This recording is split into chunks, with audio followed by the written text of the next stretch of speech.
Um grupo com alguns dos maiores empresários do Brasil se uniu para criar um movimento contra a proposta de reforma tributária que está em discussão na Câmara dos Deputados. Quem vai nos detalhar melhor essa situação é o empresário Flávio Rocha, presidente do Conselho de Administração do Grupo Guararapes, dono da Riachuelo, que já afirmou que essa reforma pode ser pior para o Brasil. Doutor Flávio Rocha, como vai? Obrigado por atender a Jovem Pan. Bom dia, Tiago. Bom dia, Kalina. Bom dia aos amigos ouvintes. Muito obrigado pela oportunidade. Bom, é bom deixar claro que o senhor não é contra se fazer uma reforma tributária, mas o senhor é contra a proposta do deputado Baleia Rossi e também do economista Bernardo Api, a forma como essa proposta é discutida no Congresso, é isso? Exatamente, Tiago. Eu, na minha passagem parlamentar, que foi em 86 até 93, eu já apresentava emendas propostas com relação à reforma tributária, porque desde lá a gente já se referia ao chamado manicômio tributário, que é o grande fator de perda de competitividade da economia brasileira desde aquele momento. E a gente vê nos rankings de competitividade o Brasil, tristemente, sempre aparecendo como o pior sistema tributário do mundo. O que não se podia imaginar que iria se conseguir, através da proposta que está aí ganhando corpo no Congresso, piorar o impiorável. Essa PEC 45 consegue agravar os nossos problemas, né? E ao invés de melhorar a situação tributária, empurrar cadeias produtivas inteiras até para a informalidade.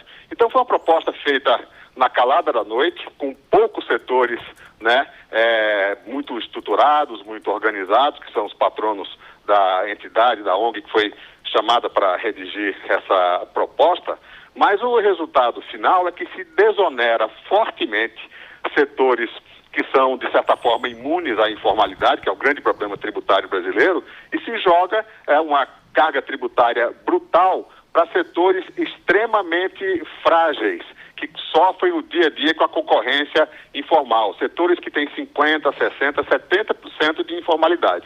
Em suma, se desonera o IPI do automóvel e se joga a carga tributária na manicure, no cabeleireiro, no restaurante. Isso vai representar uma desorganização brutal do sistema tributário já tão desorganizado. Então, Flávio, pergunta agora de Rodrigo Constantino. Constantino.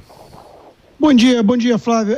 Você é conhecido aí por defender como alternativa justamente um imposto sobre transações monetárias, financeiras, né? Alguns chamariam de volta de CPMF, mas não é exatamente o caso. Eu queria que você explicasse quais são as vantagens dessa alternativa vis-à-vis a proposta que está tramitando aí no governo. Bom, Rodrigo, a mobilização agora do dia 17 visa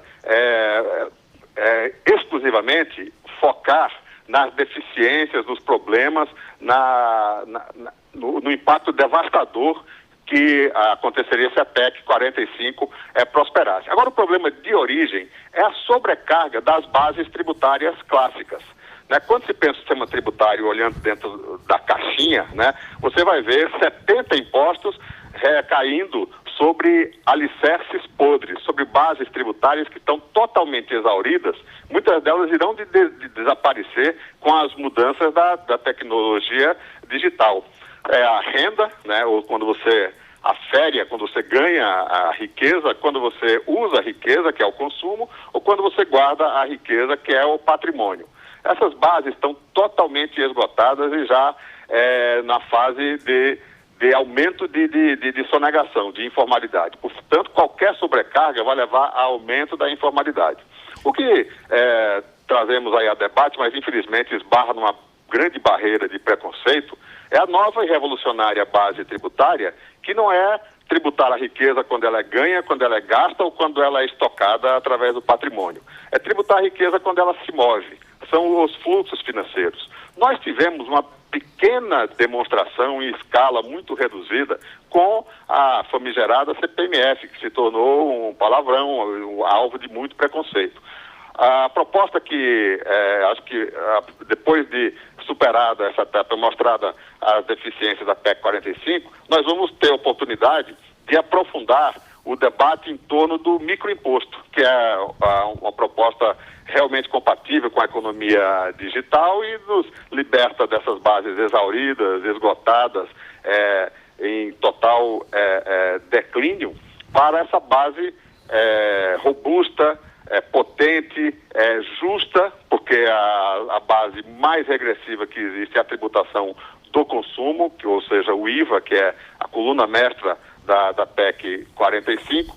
Então, no segundo instante, nós vamos ter a oportunidade realmente de alargar este debate, mostrando a reforma tributária de fato, quer dizer, que nos permite pensar fora da caixa, fora das bases tributárias tradicionais, que essa tende à exaustão completa. Estamos conversando com o empresário Flávio Rocha. Pergunta agora de José Maria Trindade. Pois é, olha, eu fui convencido no Congresso Nacional de que nós não teremos uma reforma tributária. Esta mini-reforma tributária, na verdade, é uma modernização no pagamento de impostos, o que já é um passo importante e que já está atrasada. O IVA é considerado um imposto atrasado, que a taxação desta movimentação financeira, que não é a CPMF, é a grande novidade do mundo. E a notícia nova é de que Paulo Guedes tem conversado com os setores do Congresso Nacional, e eu apurei isso, né, e defendido esta cobrança, esta taxação que o deputado Flávio fala. Eu chamo deputado porque eu me lembro dele deputado, estava antes do ano 2000, eu não me lembro, 98, o senhor nos chamou para falar do imposto único, para falar dessa possibilidade, isso há muito tempo, quando ainda estava no início do mandato parlamentar, ou seja, há mais de 10 anos, né? Exato. Mas, enfim, não haverá reforma tributária. Eles chamam de equilíbrio tributário. É um trabalho ali empresarial para não aumentar impostos, mas, por outro lado, aceitar também não reduzir impostos. Mas esta redistribuição que o senhor diz aí existirá. A pergunta é a seguinte: é possível modernizar a cobrança de impostos com essa cobrança na movimentação financeira, que não é a CPMF? E, por outro lado, é possível também este equilíbrio tributário, como pregam alguns por aqui? Sem dúvida, Zé Maria, porque quando você chega a esse nível de sobrecarga tributária nas três bases clássicas, você já deixou para trás qualquer ilusão ou qualquer tentativa de justiça social, de progressividade tributária, porque a lógica passa a ser arrancar o que der de cada atividade econômica. Que sentido faz uma conta de luz de uma família pobre ter 38% de ICMS, mas um anel de brilhantes ter 12% de ICMS? É que o anel de brilhantes tem 90% de informalidade no setor de joalheria e não existe informalidade no setor de energia elétrica, de telecomunicações, na automobilística. Então a carga acaba sendo distribuída não em função de justiça social ou de essencialidade dos produtos, mas em função de onde é que dá para arrecadar, né? Da época que os dogmas tributários foram produzidos, foram construídos, até hoje, houve uma grande modificação. Naquela época, a mercadoria era visível e o pagamento era invisível. Na época do senhor feudal, era muito mais fácil o senhor feudal se apropriar de parte da sua produção de trigo ou de milho através da mercadoria do que através do pagamento, porque o pagamento era quase invisível, eram moedinhas de ouro. Hoje essa realidade se inverteu. A mercadoria está cada vez mais difícil de rastrear. Vai nos parecer absurdo dentro de talvez 5 ou 10 anos que hoje o Estado brasileiro tenha que, na Via Dutra, instalar uma barreira fiscal para rastrear caminhões de mercadoria, conferindo notas fiscais, quando tudo está representado virtualmente no sistema financeiro através de uma base que é 250 vezes maior do que a base do IVA, por exemplo. Então aí você tem realmente uma base que possibilita desonerar fortemente e desestressar o sistema tributário brasileiro, com todos os seus inconvenientes, o contencioso tributário, a evasão, e distribuir de forma muito mais justa, sem vazamentos, a carga tributária nessa nova e revolucionária base tributária que são os fluxos financeiros. Mas isso é o segundo capítulo da nossa história.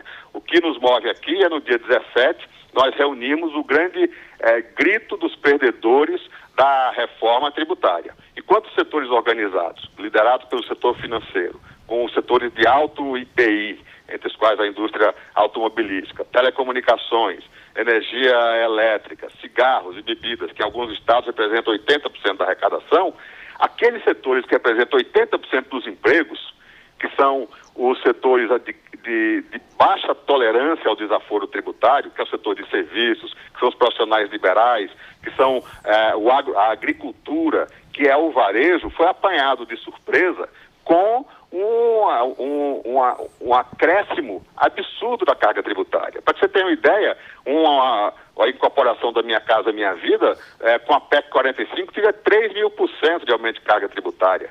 Uma escola, 311% de carga tributária. Um profissional liberal, 680% de aumento de carga tributária. Porque esses setores são menos organizados, são menos verbais, são menos atuantes do que os setores que patrocinaram a reforma tributária da PEC 45. Então, ainda está em tempo da gente se mobilizar e dar um basta. Quer dizer, a PEC 45 vai conseguir piorar o impiorável, que seria imaginável piorar o sistema tributário do mundo. Bom, e para encerrar, justamente isso, gostaria de saber se os empresários podem se reunir com o governo para discutir uma outra proposta. Sem dúvida, nós temos tido reuniões constantes, mas aparece que as nossas preocupações não reverberaram. Daí, nesse momento de pânico em que a proposta caminha para uma reta final, a gente tem que realmente mostrar mais claramente a toda a sociedade os impactos negativos dessa proposta que está aí. Mas nós temos procurado de todas as maneiras os canais. Temos encontrado, sim, um canal bastante aberto com o Executivo Federal, que demonstra realmente a sensibilidade para essa questão da desorganização e da volta da informalidade, se nós fizermos esse repasse injusto de carga tributária, tirando dos setores blindados contra a informalidade e jogar uma sobrecarga em setores extremamente vulneráveis à informalidade. Mas eu acho que nesse momento, quando se fala em aprovar em 4, 5 meses uma proposta extremamente preocupante, eu acho que o momento é de mostrar as fragilidades dessa proposta e abrir mais canais de diálogo. Ok, Flávio Rocha, presidente do Conselho de Administração do Grupo Guararapes, dono da Riachuelo. Mais uma vez, muito obrigado por atender a Jovem Pan. Bom trabalho. Muito obrigado, Tiago. Obrigado, Carlinhos.